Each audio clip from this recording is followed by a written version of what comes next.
guys, welcome back to another episode of Taryn Swears. Again, so excited to be able to have the opportunity for you guys to meet my friend Janine.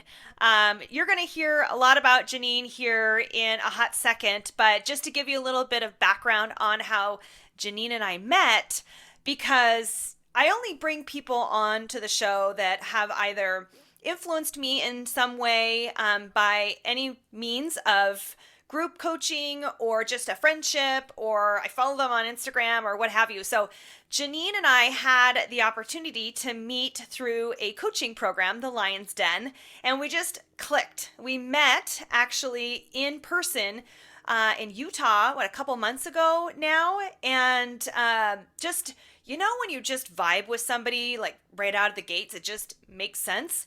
Well, that's how I felt about Janine, and I was able to bring Tony, my husband, and then got to meet Janine's husband, and it's just all kind of came to make sense. And mind you, we were in a group of like-minded individuals, so I knew it wasn't going to be that hard. But I'm excited for you guys to learn and have Janine share with us today about her talents and expertise. So let me give you a little background on Janine and what you guys are going to learn. We're talking before the podcast, before we hit record, and she said something to me in a messaging back and forth that just was like, holy shit, that's it, right? And this is in Janine's wheelhouse, but we're going to talk about how to be the victor versus the victim. So she's got a lot of really, really great insight for you guys today, and how she is going to deliver it. You guys are going to love it. So you might want to get out a pen and paper while you're listening. But Janine Graziano-Full is her name. So you guys go look for her, and don't worry, I'll make sure I have all of her links so you can track her down at the end of the show. But she's a Penn State grad, so she's over on the East Coast, friends. She's got a Bachelor in Science in Food Science, and she's been working in the consumer product industry since '96, which is when I graduated high school. Not to make you feel old, because you're not. I'm not too far behind you.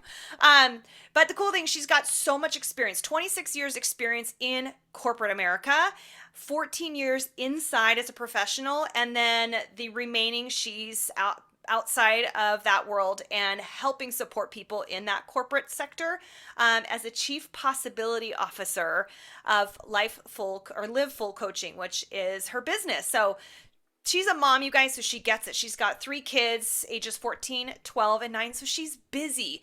And I think that's what's really going to resonate with a lot of you guys, because as women, I think we have just become accustomed to being overwhelmed, overscheduled, and being tolerant of the I don't have time game, right? We all have time. We have the same fucking 24 hours in a day, and it just grates at me when people say they don't have time to pursue something that might benefit them, whether it's pursuing starting a business, pursuing getting themselves healthy. So you're going to learn from Janine some really great tools because she's got so much badassery to back it up. She's got a black belt, you guys. And I'm not talking about the fucking Gucci kind. I'm talking about legit don't fuck with her black belt. She's also a CrossFit trainer. God, you got me caught up in that black belt business. She's a CrossFit trainer, so we really kind of vibed with that too, given my background in CrossFit, but she's got a personal training background as well. She's a Reiki master and a freaking author. She's got a book called Unapologetic Work-Life Balance, a corporate warrior's guide to creating the life you love at work and home. So we're going to have a link so you guys can go check out her book as well. But with that, you guys, I am so stoked. Janine, thank you for taking time to come on and talk with us. I feel like this is going to be such a vital episode for people to listen to that are constantly overwhelmed and almost putting up all these roadblocks of not being able to justify doing something because we have so many things going on in our life. So I'd love for you to just kind of share a little bit about how you kind of segued out of the corporate field, working inside corporate, to becoming the outside influencer to, help support those. What was that kind of like light bulb moment for you? Thank you. Thank you for having me. I love what you do. I love the people you serve. So I'm super pumped to be here. So thanks so much. And I was in corporate for 14 years, and halfway through that career, I was in HR. I had many roles. I was in commodities. I was a research scientist. And my role in HR and human resources, we used to pair up coaches with our executives. And when I saw that, I just knew I wanted to be a coach someday. It was like this little seed planted, like I wanted to be a catalyst for people to really unlock their potential. But the little sadness in me was that coaches sometimes don't get what you need to do in that moment. Like, we just need to work on your leadership or this specific functional competency. And they were missing the whole human. And I'm like, I'm going to be that coach. I'm going to be the executive coach in the corporate grind world that looks at the whole human. I want to talk about your spirituality. I want to talk about if you have money issues, if you have health issues. And again, the client always drives the agenda, but I wanted that ability to be that whole life coach in the corporate world.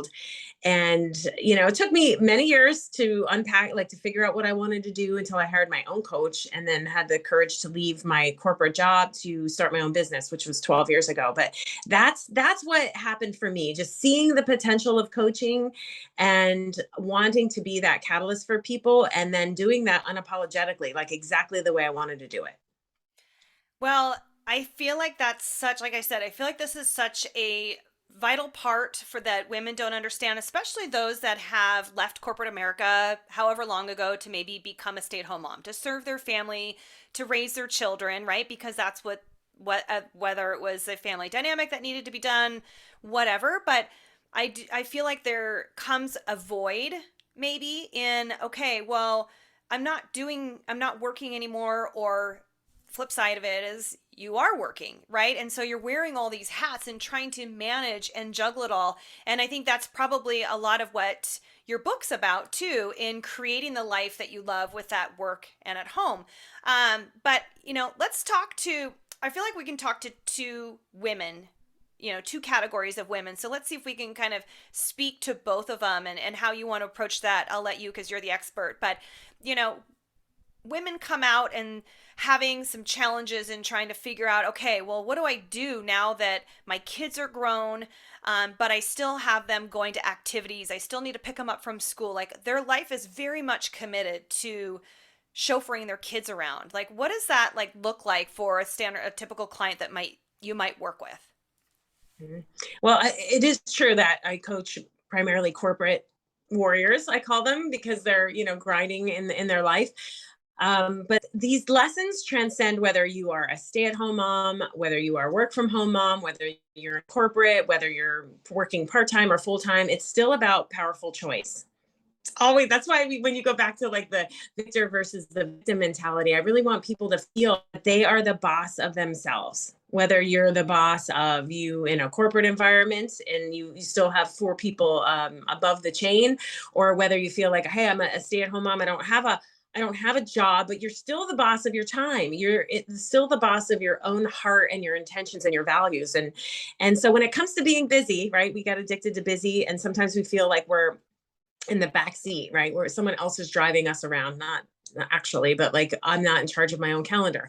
My kids drive the agenda. They have things to do. We want to be the good mom. We want to give back and be present and all these things. And so that's where I turn people onto their values quite a bit. Like, what is it? Why do you say yes to all that? Why are we running our kids all around the planet? Why are we maybe saying no to certain parts of our life in order to serve them? So let's find people right. And that's the type of coaching that I do, and that I want your listeners to hear today, is that, can you find yourself right a little bit? Like, get in touch with your value. Like, if you put your finger on your own pulse of like, what's important to me right now? And that's how I describe values. It's not like a morals element. It's more like, who are you at your core, unapologetically? What do you care about? Some people care about, and we're going to do, if you're willing, we can do a little exercise today to help people unpack their values. But again, getting back to their choices with time, it's like, what are you saying yes to when you're driving your kids everywhere? What part of you is honoring that about yourself, instead of just being like, oh, I'm sick of this, or I'm stuck with this lifestyle. We're choosing it for a reason. That's how you switch from like victim to victor, when you stand in choice.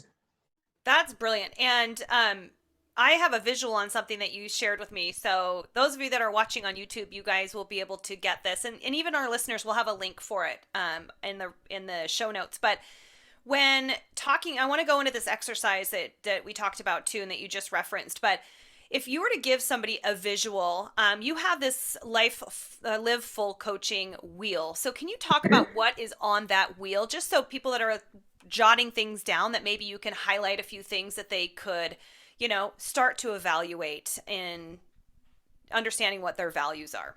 Yes, absolutely. So this wheel, I do have a printout here. I'm just going to hold it up. You all won't need to read it at this moment, but it's a little wheel like this. If you even Googled like wheel of life, I did not invent the wheel of life, just like the caveman days. Someone else invented the wheel, but over the years, I have expanded on what I thought was most important to people. What were some of the things that were missing that weren't on an original wheel? So I'll give you an idea of some of the categories. And this is where, when we talk about being well-rounded and balanced, it's not perfect all the time. It's not 50-50 work home. It's not like that. It's about choosing, and these categories give you an idea. It's an awareness tool to really think about what am I not paying attention to in my life. So we have a pie slice called money, health, romance, fun, family. I'm just kind of walking around the wheel of friends, your support system. So again, for busy moms, this is a big deal. This is one that I actually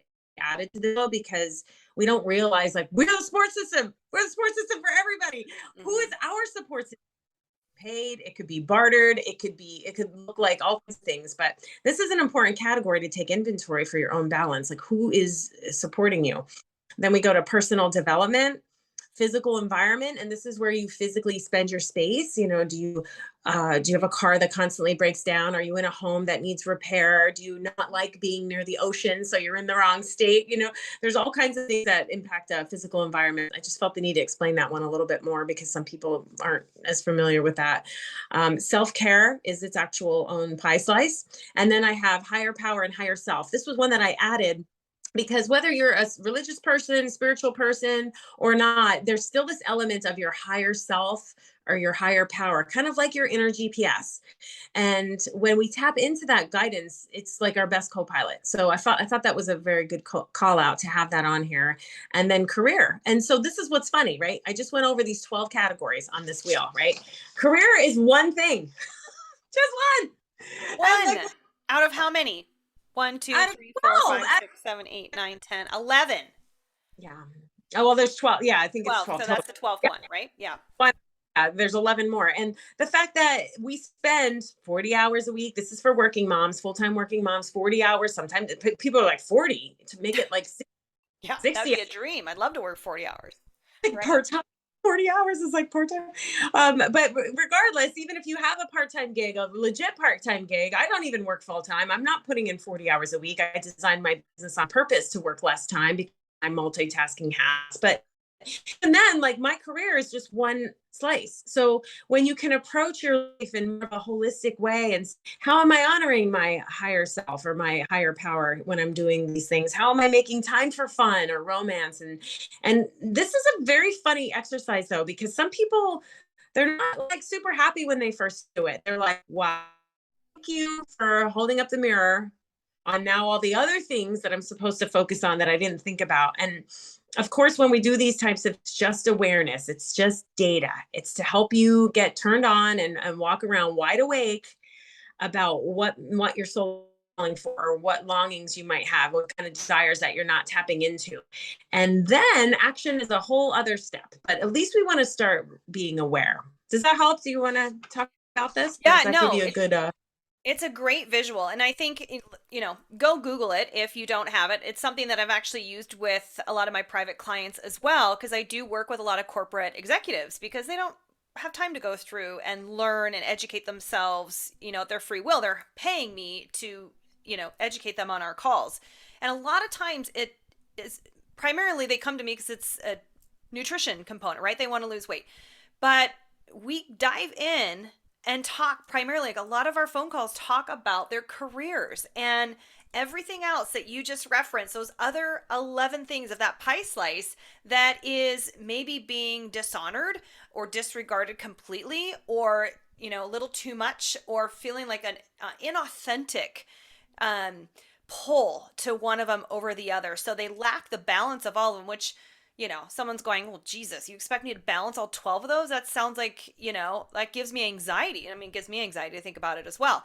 So, let's walk through some of those exercises that we did talk about, that maybe we could prompt some of the listeners to do. That's why I mentioned to get out a piece of paper and pen, because maybe you can jot these down, pause the podcast, write down your answers to be in the moment, and then, hit play again and then listen to the next one. So could you take us through what you do for this values exercise? Yes, I would love to. Thank you. So when people hear values, I gave you a little preview. It's not like a morality thing. It's more like, who are you at your core? Like, freedom and flexibility is my number one value. Number one. Like, I do a backslash, because if I'm boxed in, if I have too much structure, if there's too many rules and I can't manage my way out of that little box, I'm not a happy camper. There are other people who thrive on structure. They love it. And so that's why you're never wrong with your values. Yeah. You like the structure? I do thrive on structure. I will say, summers, I love summer because the weather's incredible. I love the flexibility and freedom in the summer, but it also is really challenging for me because there's no structure. And I really do thrive on structure. So this will be good for me. Yeah. So I'm taking Yeah. notes. Yes, I love this. This is all supporting this whole victor mentality. Yep. And we've all been there. We've all been there where we feel stuck. We feel out of control. We're overwhelmed because everyone wants a piece of us, but when do we get a piece of us? Like, so we've all been there. We're human. And so this is just an element to like stop the madness and realize that you really are in more control than you can possibly imagine. And when you can embrace that and do it authentically, it's like the best win ever. So back when I was doing coach training moons ago, we had talked about these values exercise, and a lot of even my clients now are like, can you just give me the list, like a shopping list? Like, I want a list of all the amazing values. And then, so what happens? What happens when you look at a list? You're like, oh, I should care about integrity. Oh, you have love on there. Oh yeah, I should care about that. Or responsibility, right? People shop out of obligation instead of like the organic unfolding of what a values is. So we're just gonna put our toe in the water today. We're gonna uncover some of the values that are true to you, like your truths, through a few questions. There's of course many other questions. You can unpack this for weeks if you'd like, but we're gonna get the ball rolling today. So the first question that I love to ask is, what is a peak moment in your life where it was especially rewarding? And notice the words like rewarding. It's not happy.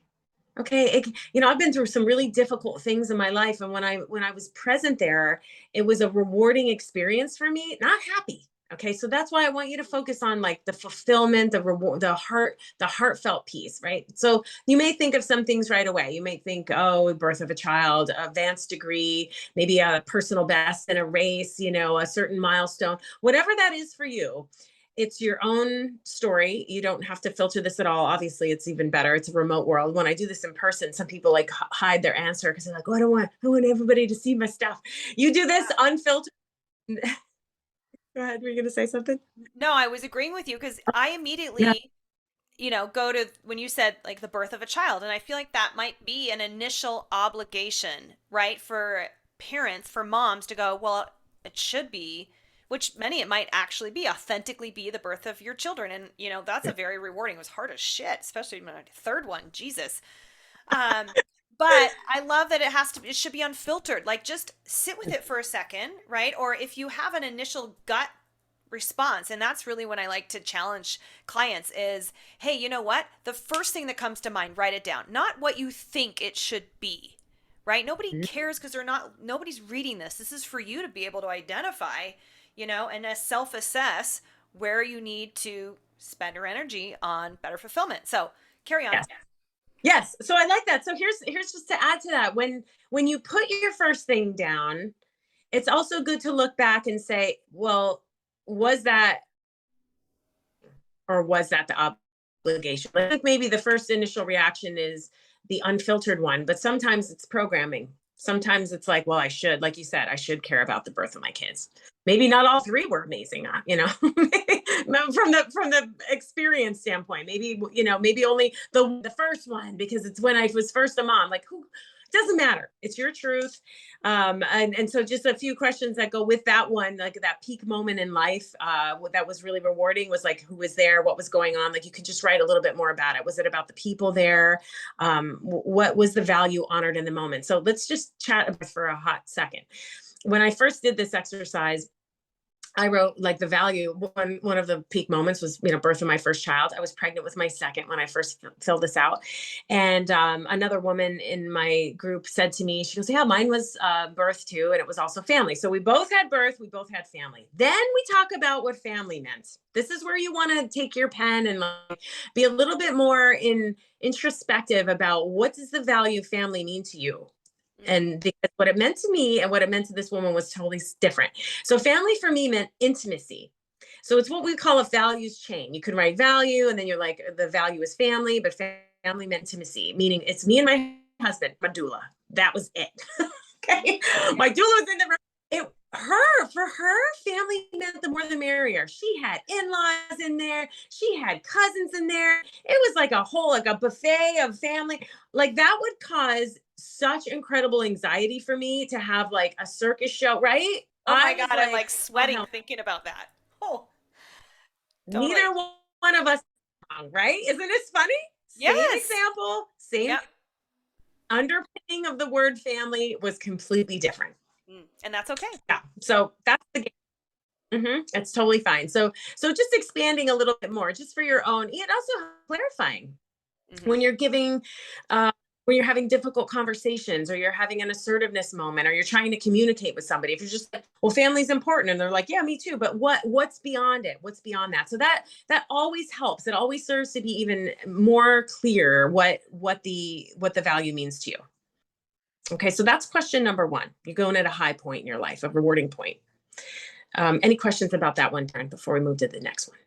No, I think that's really clear. I think just emphasizing be completely unfiltered. Yes. Yeah. 100%. Love it. So Keep going. the next one, this one is my favorite because it's very close to the surface. And it's think about a time you were frustrated, upset, or angry. Now, if anyone has road rage like me, or anyone's like triggered like quite quickly, it could be politics, it could be conflicting values or whatever. Like if you're hot, like I'm Italian blood, I talk with my hands. If you haven't figured that out, I'm a spicy person, so things are close to the surface for me. I wouldn't say like every hour I'm rewarded, but man, there's a couple things that are frustrating for me quite frequently throughout the day. That's why I like this question, because people are it's often a very easy one for them to answer. So think about a time you were frustrated, upset, or angry. Any time frame. It could be the worst moment of in the recent history, or it could be today. But what was the value stepped on? How I now want you to reframe any irritation in your life. If you're like, well, that sucked, I want you to look at and say, what was the value stepped on? So I care about punctuality. You were 40 minutes late. So my value of punctuality was stepped on. Or, I'm sure there's no end to the list of examples. I kind of brought up the whole road rage thing, or at least that's what, like a quick one. Like if somebody cuts you off, right? It's my value. It's a respect thing for me. It's an awareness thing for me. Like, what's around you, right? These are the things that get stepped on when somebody cuts me off on the highway, especially if I'm waiting in a long traffic line and somebody cuts me off. It's a respect thing. I'm like, get back in the back of the line like everybody else, right? Not everybody's triggered by that. It doesn't matter. This is a very personal example. So I'm just going to pause here for a moment. Do you have any reactions to like this question? Anything come up for you? Well, one that I thought would be interesting that could be a little bit controversial, but not bringing up controversial topics, but kind of highlighting maybe. So there's, you brought up politics, and there's some very heated things going on right now in our world, right? So I think a lot of that we can own as something that makes us frustrated or angry. So how would you take that to the person that says, you know what, I get so frustrated when I see somebody that's in my life, whether it's family or friends or whatever, post or share something that goes against what I believe in, right? So, and where I'm going at is that I feel like we've lost touch with the ability to respect, I guess, other people's values. But how can we take back that ownership just because we don't agree with them. It could be anything. Like I could disagree with the fact that you get road rage, you know, or whatever it might be, or the fact that you talk with your hands. That could aggravate me, but that's on me, right? So how would you guide somebody to say, okay, own that, and maybe you're going to get there and I'm jumping the gun here, but how would you take that for the individual so they own it and it's not on somebody else, right? Like it's not your fault that I feel that way, that you have road rage, you know, and that, you know, it's, so can you kind of unpack that a little bit? And maybe that's like, could be a totally other podcast episode, but for this purpose, how would you advise the person? Like what would be a tool you could tell me to basically tell me to cool my jets and stop getting pissed off that somebody else shares something that I don't agree with? I love it, and it's very prevalent. And you actually said something a little earlier, like just in your explanation of this example, that where people go off track, and like you made me feel this way, right? If we could get rid of that phrase, like you make me mad, you made me upset when this happened. No one makes you anything. So this is like the first thing. There's a thing that happens, this objective thing, this Facebook post, this facial reaction. You know, if someone doesn't have a poker face and they're like, oh, you know, gasp, you know, there's something happens, a fact. And because of your value set, you see it a certain way, right? You see, you're upset, you're disgusted, dejected, you're frustrated, right? So when this thing over here, this factual thing happened, I had a reaction. And then why is that the reaction? That's where the value comes in. So this is not anything new, but it's a bit of a Mad Lib. So if everybody had their pen, I'll tell you the Mad Lib right now. Sometimes it's called situation, behavior, impact. Sometimes it's called a 3-part I statement. But basically what you write is like when you, I'm just writing it because it's my habit. When you, and then the statement that you would deliver is the objective fact. When you were late today, not when you disrespected me, because that falls into the you made me upset thing. Yeah. It's like when you were late, that's a fact. They were late. Like it's not a debate. That is an unemotional, objective fact. When you were late, I felt disrespected. I value punctuality. Okay. So it's when you, I feel because. Now, a lot of people have an issue with the I feel language. You know, they're like, oh, I don't like talking about feelings at work, or then I sound weak, or then I sound like I don't have thick skin, right? There's all these belief system around feelings. So if you really can't wrap your head around that, a little workaround is, here's the impact on me. When you were late, the impact on me was this. Okay. It's basically saying the same thing. It just helps though, if people ever have like an issue talking about their feelings. So do you see how it's like siloed? It's so important to note this, because like when you posted this, here's how I felt, or when you speak to me in this tone, I feel disrespected because I care about partnership or collaboration or whatever the thing is. So high stakes relationships, I actually fill this out like a Mad Lib. Now I'm showing my age because most people probably don't know what Mad Libs are, but you know, you fill in the blank If they with the don't, they noun, rock. color, favorite holiday, you know? So it's like objective action, feeling, value. Okay. That's like the Mad Lib part. And when there's high stakes relationships, like a boss, a significant other, a teenager, your nanny, your best friend, where you're like, ooh, I'm like fired up, but I don't know how to have this conversation. This is perfectly cool and acceptable to plan. Like write it out. Otherwise we're flipping off, you know, verbally go off about on the monologue, and then our messages get lost versus, hey, when you did this, it hurt. I felt hurt, and here's why. Okay. So well, I was going to say, would that is basically taking it from that victim mentality, would you say, right? Like, oh, you know, you made me feel like this and poor me type of bullshit versus, and then flipping it in, having the opportunity to flip it into a victor mentality, right? So you can own it, but become victorious on that experience because you're able to address it, you're able to dissect it, and you're able to maybe get to the root cause of why, right? Exactly. The why is the, okay.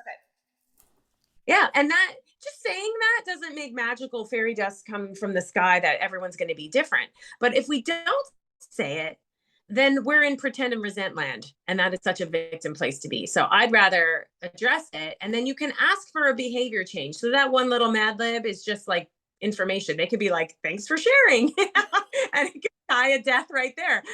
But if you're like, you know, here's what I need from you moving forward, that's where the assertiveness comes in, because assertiveness is about getting our needs met. And some people are really great at that and some people are not. If you're more passive, it ends up turning into passive aggression, which is like, I'm going to take it and tolerate it until I lose my gourd. I'm going to flip out and then I'm going to feel guilty and go back to being passive. Versus assertiveness is like, I'm going to speak with skill and confidence and tell you how I feel and ask for what I need. And then aggression is on the end, where like you're, leaving dead bodies in your wake with your needs because you're steamrolling over people. So assertiveness is actually a spectrum. I just felt it was important to highlight that. I know you didn't ask me specifically about assertiveness, but this is how we communicate. Like, what are we walking around with like this magic 8 ball? We like shake it and hope somebody figures out the answer, or are we a victor? Are we purposely going out there and saying, here's the impact on me, here's what I need? And then it's a dance. You have another human on the other side who has needs, and that's where negotiations happen, and traditional conflict management and conversations and partnership happens. Especially when you mentioned like, we don't have the same views. If someone doesn't have the same views, you can speak respectfully and intelligently to another person without getting stuck on their roller coaster of emotion with them. Right.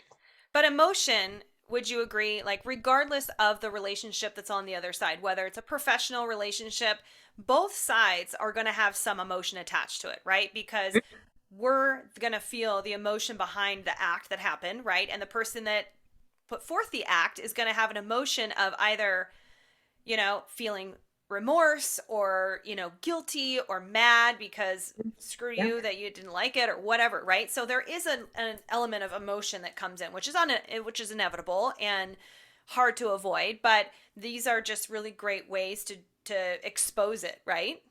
Mm-hmm. And own your own thing. Like, yeah. You didn't cause them stress. You didn't cause them to feel that way. They have their own mad lib. They have their own value set through which they're looking at the world. And so when someone's finger pointing and like, you made me this, it's like, you really didn't. This is where like, you want to help them own their power and say, you feel that way. This is the way you feel because of your value set or the lens through which you look at the world. And my intention was different, so it's important to not get sucked in. The feelings are valid on both sides. And that is what it is. I mean, I would never tell someone not to feel a certain way. That's what I'm saying about like their value set and their perspective that they look at things, but we're not causing each other to be upset. I think that's the biggest distinction between the victim place and the victim or ownership place. Is like, I own my stuff. That's what the Mad Lib tells. Hey, this thing happened and I own it. I feel this way because of of how I looked at it. And you're just basically disclosing rather than trying to get them on board with where you're at. Does that make sense? It totally does. So we've gone through two things so far, with the first one being what that rewarding experience was, right? And then this Mad Lib example, a time that we were frustrated, angry, upset, what have you. So then what would be like the third element of this exercise to start to flip the script or bring it around kind of full circle? Yeah. So another question. I have like two more. Do you want me to tell them about the two other? Oh yeah, because I think I feel like they come in perfectly and it closes a loop. So that's why I was like thinking that the two and then the last two are really relevant to the whole process. Yes. And so the next question is like, if you're OCD or type A or like really like a perfectionist, this will be a question that will resonate with you. If you're not, then you can skip this question. And that's true for all of these. If you're like, yeah, I don't want to do that one right now. These are just ideas. They're just like potential questions to organically get at your value set. So this is like, when are you obsessed about something? And I like to look at it like value at 200%.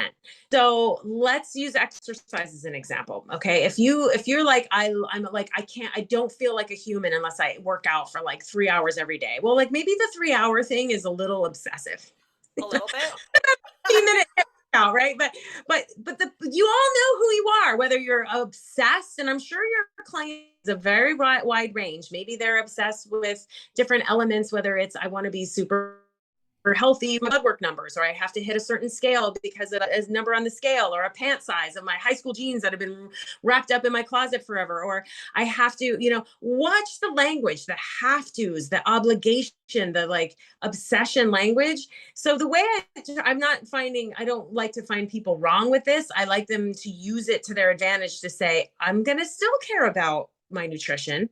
I'm just not going to be on steroids with it. I'm not going to be obsessed with it. What does it look like to be, 100% is pretty damn good, right? It's when we're at 200% with a value and you're overdoing it because it's getting in the way of other values. Okay. Are you not sleeping because you're working out too much? Are you not energetic because you're not eating enough? Like, I'm just connecting it back to nutrition. I'm sure you're connecting the dots all over the place, but you can see how the obsessive value is getting in the way of other things. And so the perfectionist people on the call or on the video need to hear this, because I'm not saying don't be you. That's the other inauthentic part. I'm not saying don't care about working out, don't care about this, or don't do it too much. I'm saying back off the gas pedal. Like 100% is still really amazing. Okay. It's like mathematically perfect, right? It's mathematically whole. So it's when it gets in the way of other values that it's overdone. So it's a good way to kind of highlight that. So any thoughts on that one? Yeah, well, I think it's just emphasizing that it's okay to be obsessed with something as long as it's a healthy obsession and the intention is there for the outcome to be something that creates balance or creates that fulfillment in your life, right? So if you talk about working out obsessively, if it's a healthy obsession because it feels good, it is, resolving the lack of activity you have during the day, great. Is 3 hours excessive? Absolutely. Unless you're a professional CrossFitter or, that's your job, right? You're training to be in a figure competition, like that might be relevant to that value, right, at the time. And then when you touched upon the pant size or this number on the scale, I want to challenge people that do have that obsession, because a lot of people do. They get caught up on this number, right? Like, what does that number even represent? Does it represent how you felt in high school? Is it a realistic number? And then what is the root cause and I always like to come back to root cause, because I'm, like from a holistic perspective, I want to address the root cause, whether it's a relationship people have with food or their physical self, the look that they have when they come back, when looks back at them in the mirror. But what is that number going to mean? And what is that going to fulfill for you when you achieve it? Or is it realistic just because you want to be 130 pounds? Is that going to change your life? Are you going to automatically be happier? Right? If you want to be a certain pant size, is that going to make your life that much more rewarding? So I just wanted to, because it goes back to the first question you had in this exercise is that reward, right? So I wanted to just reinsert myself there, basically. So that made perfect sense. I love that. So carry on. You're the client of this. That's the whole point. Like, the individual is the client of the 3-hour workout or whatever. Like, you have to be okay with it at the end, and make sure that all of your values are balanced, so that it's a choice at that moment, that this is what I'm honoring at this moment. And so, yeah, we're 100% aligned. Love it. Good. Okay. We got one more. What is the last one? Just like, what's a must-have in your life? Think of it like you have to honor this or part of you dies. Some people it's spirituality. Some people it could be physical, physically working out. It could be love, or they want to add purpose in the world. Like, so it's like, if I don't have this, and it's less obviously about material things and more about a being place. If I'm not this, if I'm not embodying this, I don't feel like me. I don't feel whole. I don't feel okay.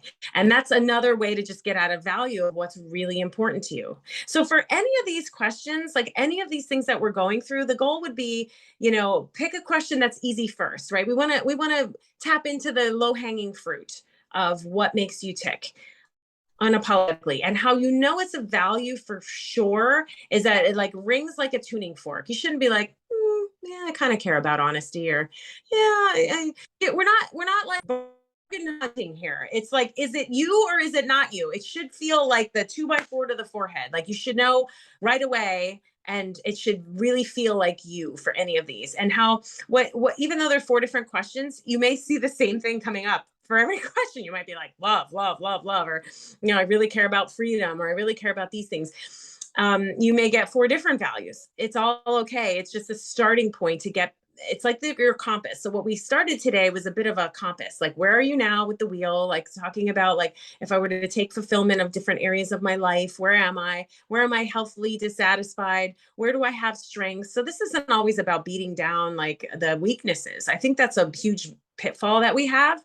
And victors definitely don't do that. They don't continually only look at weaknesses. They use their strengths. They sharpen the great swords they already have. So this is something that you want to also remember and honor and be grateful for, and dial up the strengths in your life. If you have a great marriage, great.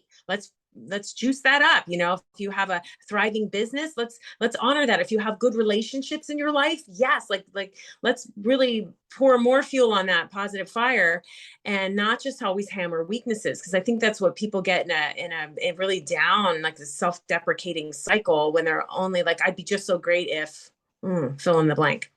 Right. Well, I mean, I feel like this is such a great practice and reflection that maybe individuals could do what, quarterly, monthly? Yeah. Like what would you? Quarter, Yeah, quarterly. quarterly. I force my husband to go to Starbucks with me twice a year, and we both do our wheels. Like we do our wheels individually, and we compare notes. So like your relationship with these categories are more important than the quantity. I mean, money is just like a category, right? But Yeah. what's with money, like the same bank account numbers, that's the number on the scale, right?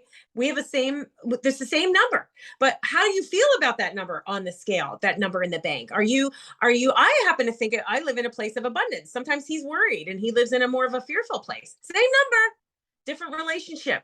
So evaluating that, I think quarterly is great, or at least twice a year. I like to date it. Any of these things I do, whether it's the wheel, I always date it at the top, because all it is a snapshot in time.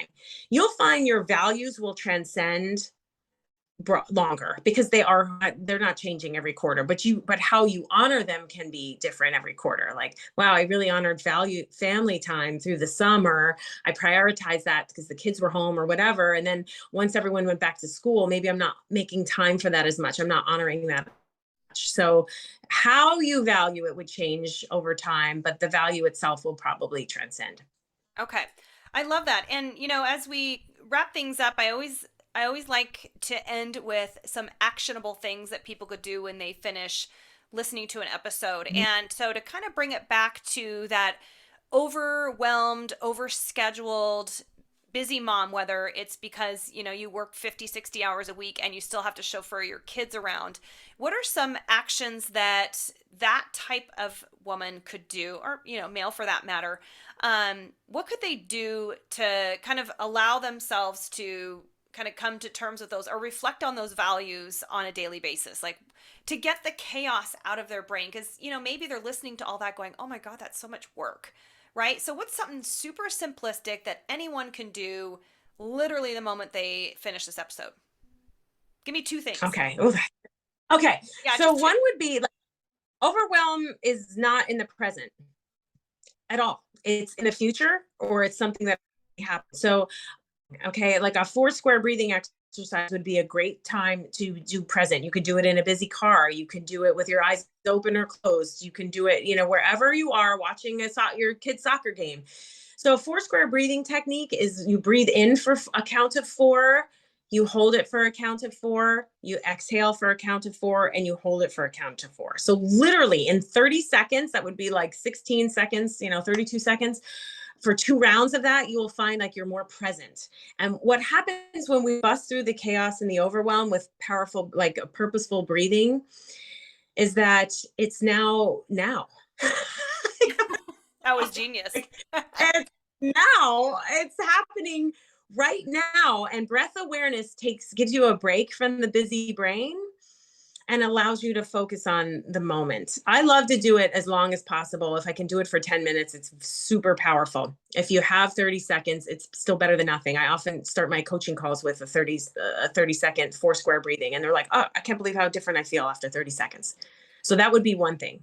There's so much just to highlight and emphasize breath work. If you're not familiar with breath work, go Google it or reach out to Janine. I'm sure we'll reference some resources maybe in the show notes as well. But for those of you that feel, waves of anxiety and panic before a situation or in a situation, I've got friends that have heightened moments of anxiety, whatever it might be. There could be anything that sets it off. utilizing just that simplistic, purposeful breathing is so powerful because it scientifically calms the mind. It always makes me think about Mel Robbins, who's one of my favorites. I don't know if you're familiar with her 54321 mecha tool. Love it. And it's just such an easy thing to do, but the breath work you get to control. So, and I love it. And you can do it anywhere. So, thank you for mentioning that. What would be one more thing that people could do, just and maybe something to end their day or begin their day? Okay, well, it's actually any time of day, which would be just decide very short term. Like today, right now, I'm going to be driving my kids around, and I'm honoring being present for them while I do it. Just for now, because another part of overwhelm is people sign up for stuff forever. Like that's why I hate New Year's resolutions, because it's like for the next 365 days, I'm gonna eat broccoli and all the things. It's like, and then day 4, you eat the pizza and you're mad. So like literally dumb it down to the nanosecond. Okay, like what's important to me this hour? Right now, I'm on this call with you, Taryn. It's the most important thing for me right now. I'm not thinking about defrosting meat. I'm not thinking about what I have to do. This is it. Now everyone's like, oh yeah, I forgot to defrost meat. Way to go. Now you just set off this whole other wave of anxiety. Yeah. Literally decide for now, and it also gives you permission. Like if you are a working mom and you're like, you know what, I have to grind, I have to finish a board deck, or I have to complete this thing, then be present at work. It's okay, you're paid to be present at work. Just decide that that's the value, that work ethic value you're going to honor right there, right that hour. Then when you close up shop and your phone's down and the laptop's down, then you're honoring the value of being a mom at that moment, or a spouse, or an athlete, or whatever your role is. Just decide in the moment and make short-term decisions, because I think overwhelm is when we try to be perfect for too long. That's where all of our inner critics get in the way, and we just literally like self-sabotage. So shorter term decisions that honor your values. I think you just spoke my language when you said dumb it down. Because that's literally what this whole thing's about, is dumbing down. Like I try and dumb down the sciencey jargon of nutrition talk for people, right? But that goes so much for everything that goes on in your life. And so reverse engineering your day and be moment by moment, because you have planned it out, like reverse engineering your nutrition. Like if you know you have a busy week of meetings and activities and kids have to be here, or you're traveling, like reverse engineer that so you are prepared, and then you can actually do the thing in the moment well, versus doing it half-assed because you didn't plan for it, or you know like, oh fuck it, I'll just do it tomorrow, and then you know what, the same thing, you do it again, right, and I'll do it tomorrow. So I love that, just dumbing it down and taking it in bite-sized pieces and be present in the moment of that thing that you're choosing to do. So that was brilliant. Yeah, thank you. Well, I feel like we covered so much, and like everything, I feel like we could go off on different tangents and it could be a full other episode. But how can people find you if they're like, oh, I just want to go and expand a little bit on this, or at least how can they connect with you? What's the easiest way they can find you? Well, the easiest way would probably be my Instagram handle. I post there all the time. You can message me there. So it's at Janine, Janine _LFC, like Live Full Coaching. So this will all be in the show notes as well. My website is livefullcoaching.com. You can find me there. And I also have a link tree on any of those sites where you can find all my other social media handles, whether it's Facebook or LinkedIn. But I'd say Instagram is probably the easiest way to do it. And it's the fun way, because you post really fun and just like really relatable things. So you're such a breath of fresh air. So thank you for sharing this. And I just love listening to you talk because of your accent, your New York accent, and your Italian ways and your hands. And I'm like, that's why we got along so well. There's so many different things that we just connected. So I appreciate you taking the time to share with everyone. And again, you guys, we will have all of the links and references to what we discussed in the show notes, so you can go see that wheel of life. You can do this exercise, but we encourage you to go back and listen to those 4 questions that you can sit and do and fulfill on a quarterly basis, either individually, or we encourage you, like Janine mentioned, to sit down with your spouse and do it, or maybe even your kids. There's so much value that can be done, and how cool would it be to instill this at such a young age in your children? And we do that with our kids at the beginning of the year, is take them through these kind of value sets, so they can set goals for themselves and truly understand those rewards that come with working through it and understanding, what they mean, right? And how to fulfill them. So this was brilliant. I appreciate you, Janine. You guys, we are so lucky to have listened to Janine and have her share some her wisdom and what she's learned in the 26 years of the corporate sector. So I hope and look forward to your feedback, and we look forward to having you guys back on. But thank you again, Janine, for being here, and we'll talk to you guys really soon. Take care. Thank you. Bye now.